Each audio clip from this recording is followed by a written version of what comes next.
Namaskar, this is Rig. Welcome to the second episode of the Dharma series. In our last episode, we have discussed about how the caste system originated in the Indian subcontinent, what were the different processes involved in it, and what were the different types of caste existing in ancient India. In this video, we are going to focus on the two upper castes, that is the Brahmins and the Kshatriyas. Who were Brahmins? What were the types of Brahmins? What were their roles in the society? All these things will be discussed in detail in this presentation. So please bear with me because I will make a lot of mistakes, especially regarding pronunciation. And if you have any of your own insights, feel free to post it in comments so that I become enriched through your knowledge. So without doing any delay, let's begin. Brahmins and Kshatriyas. Origins and duties of Brahmanas. Who were Brahmanas? What were their duties? How did they originate? Etymology in Rigveda and AV means Atharvaveda. So in these two Vedas, one is the earliest Veda, that is Rig Veda, and Atharvaveda is the last Veda or the most recent Veda. So in Rig Veda, Brahma meant prayer or hymn. Hymn 1.157.2 pairs Brahma and Kshatriya as prayer and valor. In Atharvaveda, Brahma evolved to signify the class of Brahmanas. So, according to Rig Veda, the word prayer can be associated with Brahma. However, in Atharvaveda, Brahma is associated with the class of Brahmanas. Status in Puruṣa Sūkta. So in Puruṣa Sūkta hymn, which is in Mandala 10 of Rigveda, Puruṣa Sūkta identifies the Brahmana as the foremost class apart from others, marking its hierarchical distinction. So Brahmana, according to the Puruṣa Sūkta hymn of Rigveda, is in the uppermost class in the society, and it can be very well segregated from others. Thus, according to Puruṣa Sūkta hymn, it is a hierarchical post. The twice born castes. Who were the twice born caste? Brahmanas, Kshatriyas, and Vaishyas were collectively known as Dvijas. Dvijas means twice born, with shared duties, studying the Vedas, performing sacrifices, and giving gifts. So these are the characteristics, or these are the significance of the twice born caste or Dvijas.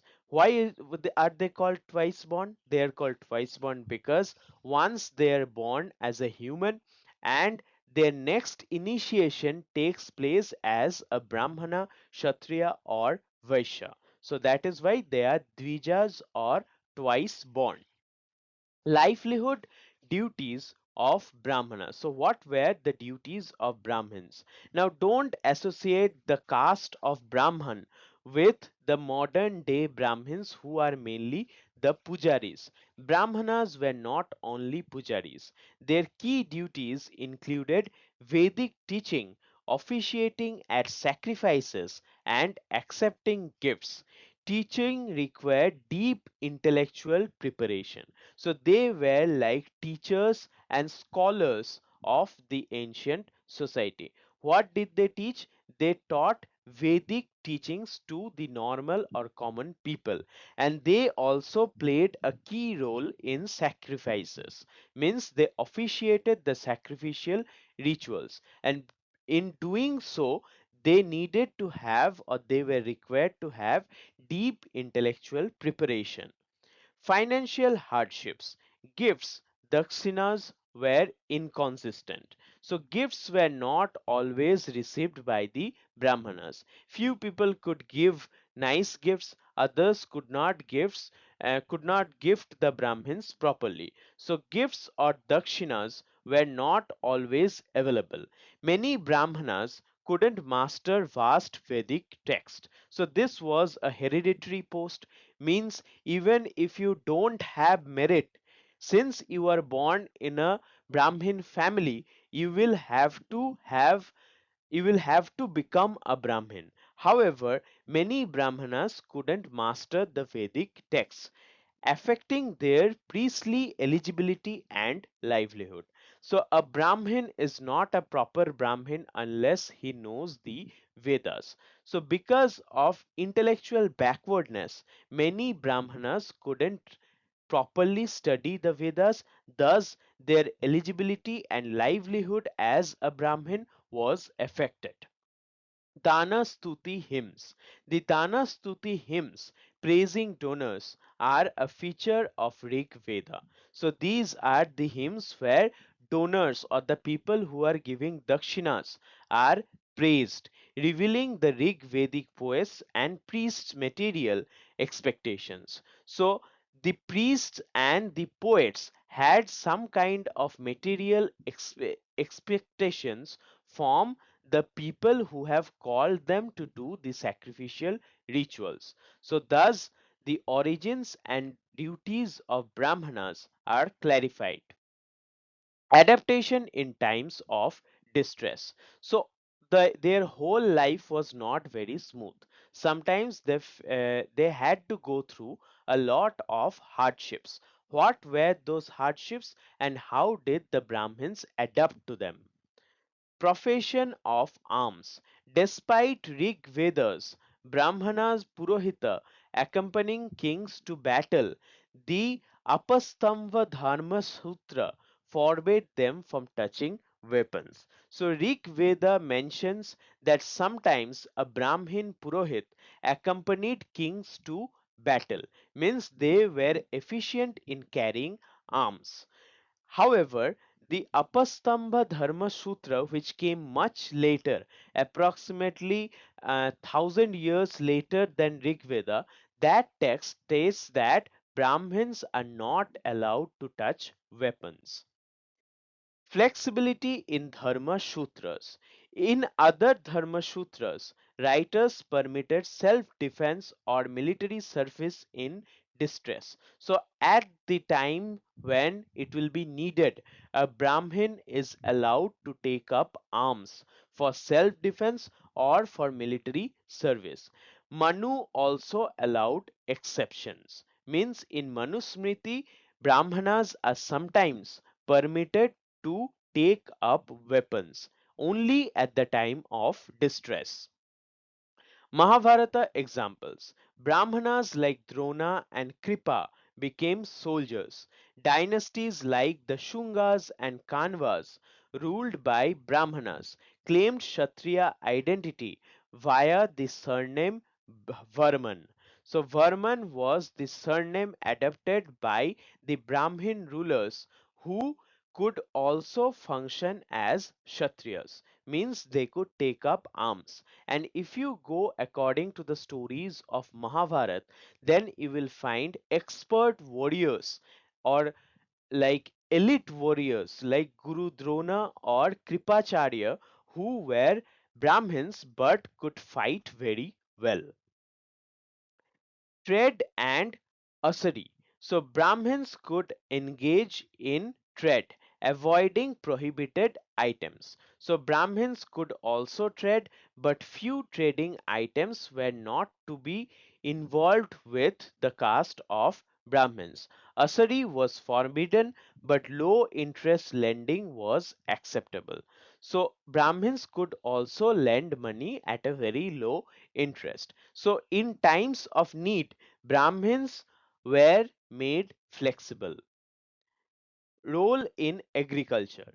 Dharma Shastra opinions were mixed, but most allowed Brahmanas to take up agriculture during distress. So, in times of need, Brahmanas could also be involved in agricultural practices because all the time dakshinas were not enough. Spiritual role. Despite economic roles, Brahmanas were expected to live simply, pursue Brahma Vidya and uphold Hindu spiritual values. So, despite several economic roles were allowed to the Brahmins, the main duty of Brahmins were to teach the society in spiritual values and pursue Brahma Vidya.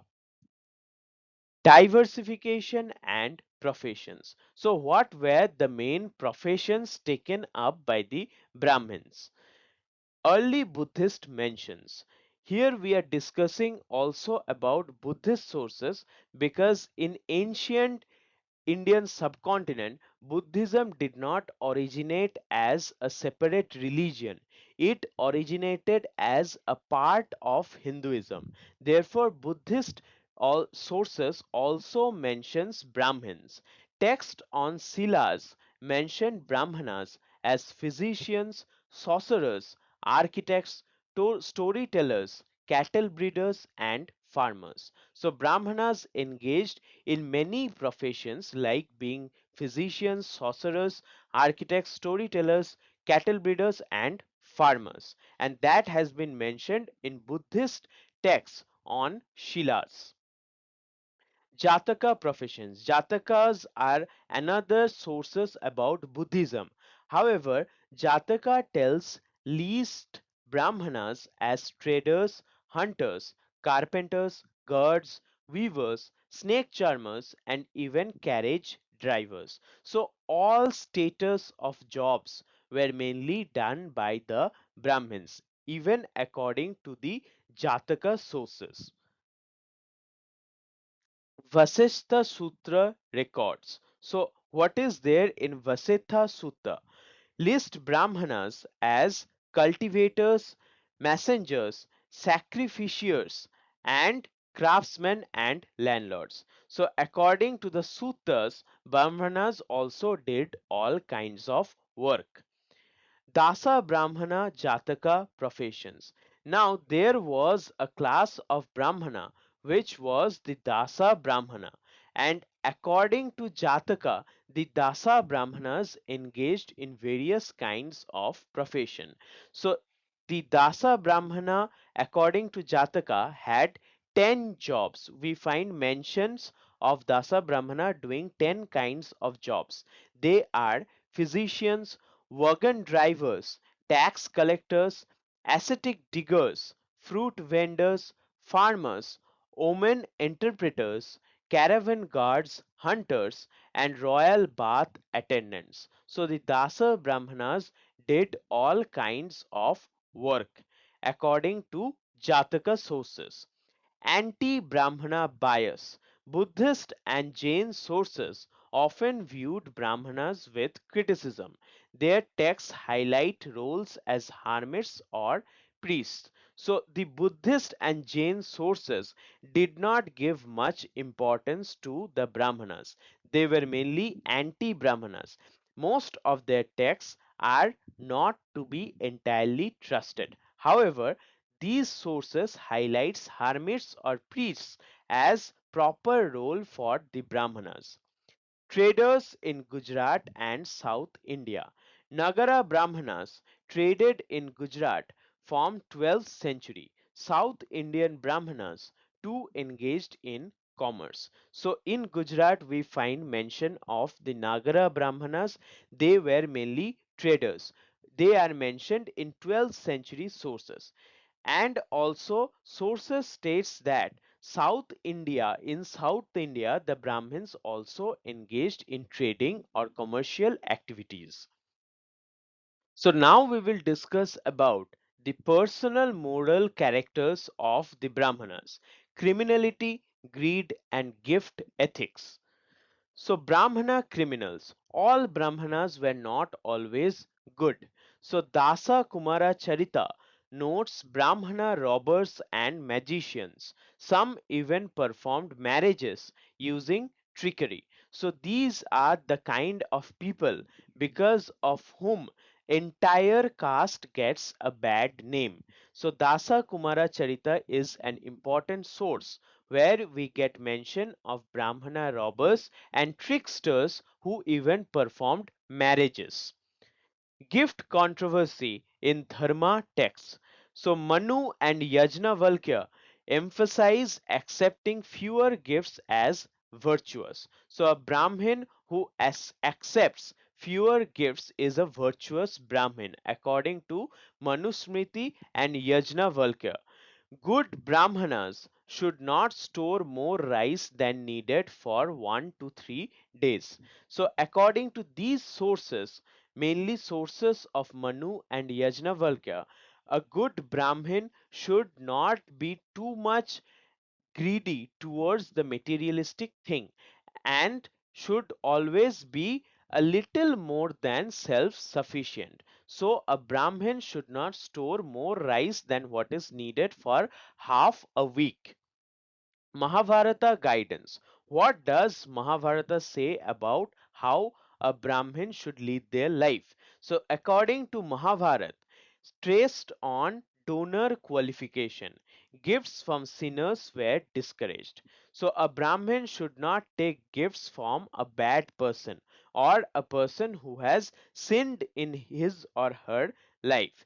Manu banned gift seeking using poor language. So you cannot ask for gifts using poor language. So just because a person is giving you gift, you should not accept. You should see whether your donor is a perfect human being or not, whether your donor is a good person or not. Temptations and failures. Despite ideals, figures like Drona, Kripa, and Ashwatthama joined armies for financial gain, showing deviation from spiritual goals. And one of the main theme of Mahabharata is that what happens when you move away from spirituality. This can be very well understood in the context of how famous Brahmins in Mahabharata like Drona, Kripa, and Vashottama led their lives. So these were the people who joined armies and were very much motivated or greedy for financial gain, and thus they got punished. Manual labor stigma. Even poor Brahmanas avoided begging or manual work, especially cooking. However, in distress, exceptions were made. So, a poor Brahmin, even no matter how much poor he was not to do begging or manual work. Especially, a Brahmin could not cook. He will have to be satisfied with whatever dan or with whatever gifts he got. However, in times of distress, many exceptions were made. Scriptural relaxation. Over time, Smritis and Puranas allowed Brahmanas to accept gifts from anyone, diluting the original restrictions. So, over time, the flexibility within the Brahmins increased, and that can be witnessed in the Smritis and Puranas. Status, privileges, and decline. What was the status of Brahmin? What were the privileges they got? And how did their position in the society came to a decline? So, eulization in Smritis and Puranas. Texts glorified Brahmanas in extravagant terms. Manu and Mahābhārata even allowed killing a Brahmana assailant without sin. So, with the passage of time, the position of the Brahmanas also declined. So many texts glorified Brahmanas, whereas texts like Manu and Mahabharata allowed killing a Brahmana assailant, and that would be considered without any sin. Legal leniency and drinking rules. Offences by Brahmanas drew lighter penalties. Manu and Gautama banned intoxicants like Sura for them. So, if a Brahmin does any kind of sin, then the punishment will be much lower, or the rate of punishment, the severity of penalty will be much lower than what the other castes will get. So that was a privilege given to the Brahmins, legal privilege. However, Manu and Gautama banned any kind of intoxicants to be used by the Brahmins. Social exaltation. So, from the Vedic era, Brahmanas held exalted status due to intellectual contributions and ascetic life. So, the status of Brahmins were higher than all other castes, and that happened since the Vedic ages. They created Sanskrit literature and upheld religious traditions. Most of the Sanskrit literature was created by the Brahmin, and so their status as creators of Sanskrit literature was higher than most of the other members in the society. Power after political decline. Post Hindu kingdom decline, power shifted to Brahmanas. They preserved society and were obeyed as guardians of irrational but socially stabilizing rules. So, after the decline of the Hindu kingdoms, the interpreters of Hinduism were the Brahmins. So they were like the guardians of the Hindu constitution. And however irrational their thoughts may have been, it was respected. And so, in a way, even though irrational sometimes, the Brahmanas helped in preservation of society. Immobility and backwardness. Brahmana's rigid control of tradition led to social stagnation and suppression of change, evident by the 19th century dominance of Brahmanas in intellectual roles. So, in order to control the society, they also made it stagnant. Sometimes or most of the times during 19th century, their beliefs and their opinions suppressed any kind of upliftment of the other castes, and also they suppressed the intellectual evolution in the society. Glorification of entire order. Their nobility of character elevated their caste status. The burden of maintaining Hindu orthodoxy fell on them, preserving tradition for centuries. So it is because of the Brahmins that our tradition have been preserved for centuries. However, there were a few times when it was also because of the Brahmins that our society became stagnant. So Brahmins had more of a positive role in the society. However, their negative features in the 19th century should not be ignored. Origins and role of Kshatriyas in ancient Indian society. Now we are going to discuss about the second most important caste, that is the Kshatriyas. So, position in social hierarchy. Kshatriyas ranked just below the Brahmanas in Varna hierarchy. In Rigveda, the term Kshatriya meant king or nobleman. So, they were just second to the Brahmanas according to Rigveda, and they were second to Brahmanas in the Varna hierarchy. The Varna hierarchy, which was derived in the later Vedic times. However, in Rig Veda, the term Kshatriya means king or nobleman. Evolution of terminology. In the Puruṣa Sūkta, Rajanya denoted the warrior class. So, according to the Puruṣa Sūkta hymn, we get the class of Rajanna. Here, Rajanna is referred as Kshatriya. So, in Puruṣa Sūkta hymn, we get the term Rajanya, which denotes the warrior class. Later, Kshatriya replaced Rajanna with remnants like Rajputra or Rajput. So these are also different names given to Rajanna, and Kshatriya name which replaced Rajanna is the most famous of this caste. Military composition. The Mahābhārata states that it's hard to trace rivers and Kshatriyas. So just like you cannot know the source of rivers, you cannot know the source of Kshatriya lineage.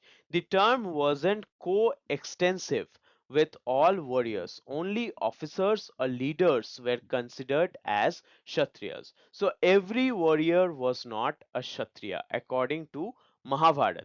Only the elite warriors or the commanders were called as Kshatriyas. So Kshatriyas were not mere warriors, they were the leading characters in military. Political power and recognition.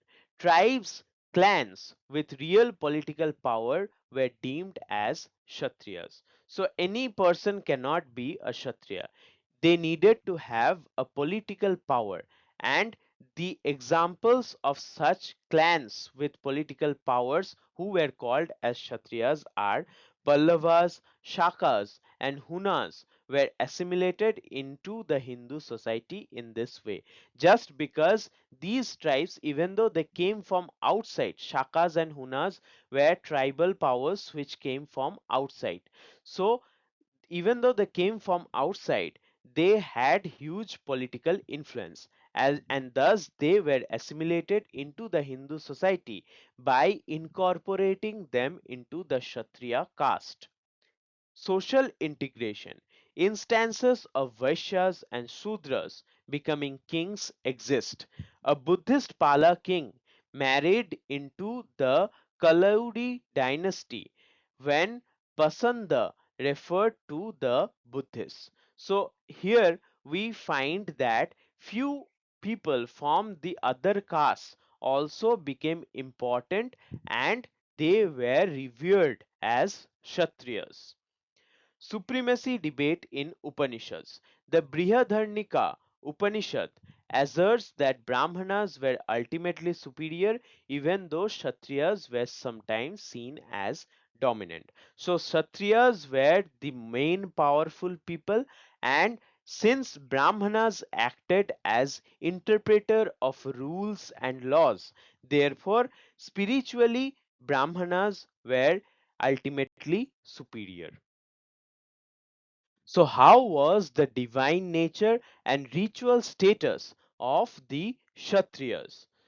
So, Kshatriyas were revered like gods. They were viewed among gods. According to Brihadaranyaka Upanishad, Kshatriyas were created in noble form as gods like Indra, Varuna, Soma, Rudra, Prajanya, Yama, Mrityu, and Ishana. So these were all viewed as warriors also, leaders also. So Kshatriyas had a place among gods.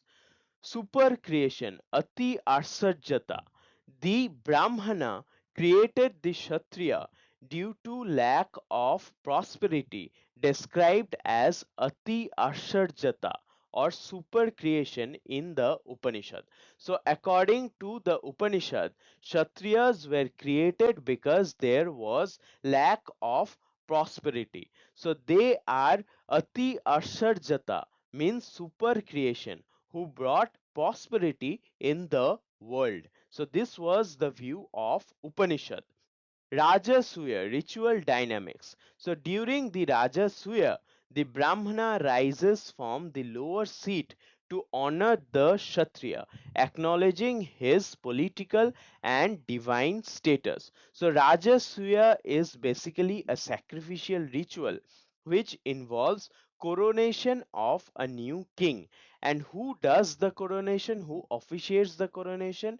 It is a Brahmana who officiates the coronation. And during this process, the Brahmana honors the Kshatriya, acknowledging the political and divine status of Kshatriya leader. Ritual and theological hierarchy. Despite being honored ritually, Brahmana is declared the source of Kshatriya's power, ensuring religious superiority. So, a Brahmana is actually the source of the leadership quality that a Kshatriya has, and thus religious superiority of the Brahmana is ensured. Consequences of insulting Brahmanas. So, if a king disrespect a Brahmana, if a Brahmana is disrespected even by the king, he harms his own source. So then the king will not get his source of power. The Brahmana becomes more potent, fierce in proportion. So the Brahmana will curse the Kshatriya, and the Kshatriya's source of power will be hurt. Ultimate supremacy of the Brahmanas. Even when Kshatriyas attain greatness, they must submit to Brahmanas spiritually. No one is superior to the Brahmana. So Kshatriya may be great, but spiritually Kshatriya is always on a lower strata than the Brahmana, and no one is superior to the Brahmin. Conclusion: Brahmanas and Kshatriyas in ancient society.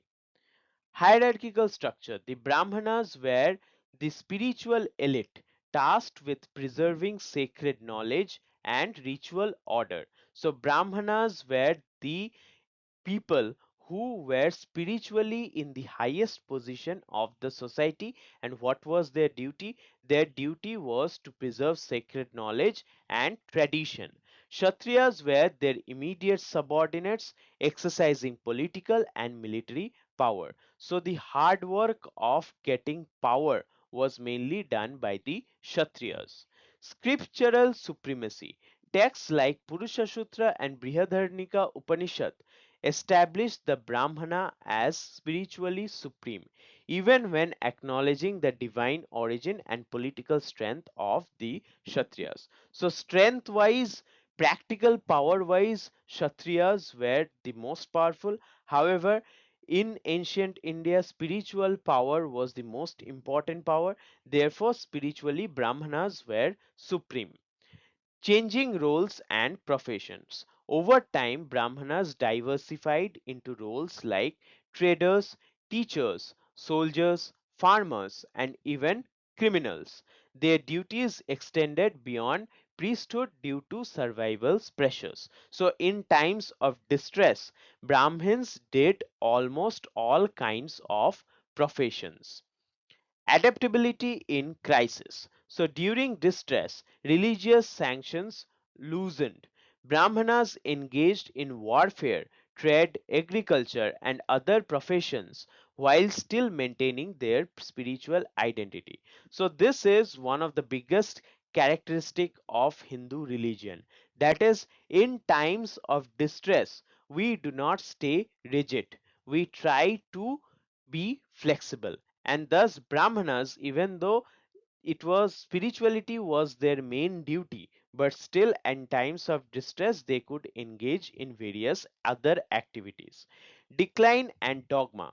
Post Vedic society increasingly glorified Brahmanas, but rigid rules, caste dominance, and societal stagnation followed, especially by the 19th century. So by the 19th century, it was guessed that because of the Brahmanas, Indian society have become stagnant. But it has to be accepted that it was also because of the Brahmanas that Indian's tradition is still continuing. Theological paradox. Despite their social rise, many Kshatriyas remained ritually inferior. So, Kshatriyas were socially very powerful, but still, in a ritualistic spiritual manner, they were inferior to the Brahmanas. And sometimes the king had to acknowledge Brahmanas as a source of their power and legitimacy. So, Kshatriyas were powerful, but their power was mainly authorized with the spiritual power of the Brahmanas. Enduring legacy. Together, Brahmanas and Kshatriyas shaped ancient Indian society spiritually, politically, and culturally, leaving a complex legacy of power, duty, privilege, and contradiction.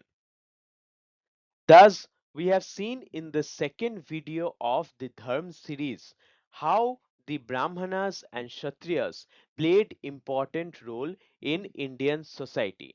What were their professions, what were their duties, and how they were flexible in times of distress. Hope you have liked this video. In the episode 3 of this series, we are going to discuss about the Vaishyas and Shudras. We are going to go into depth about the Shudras, and that will clear many of your misconceptions. So thank you for your love and support.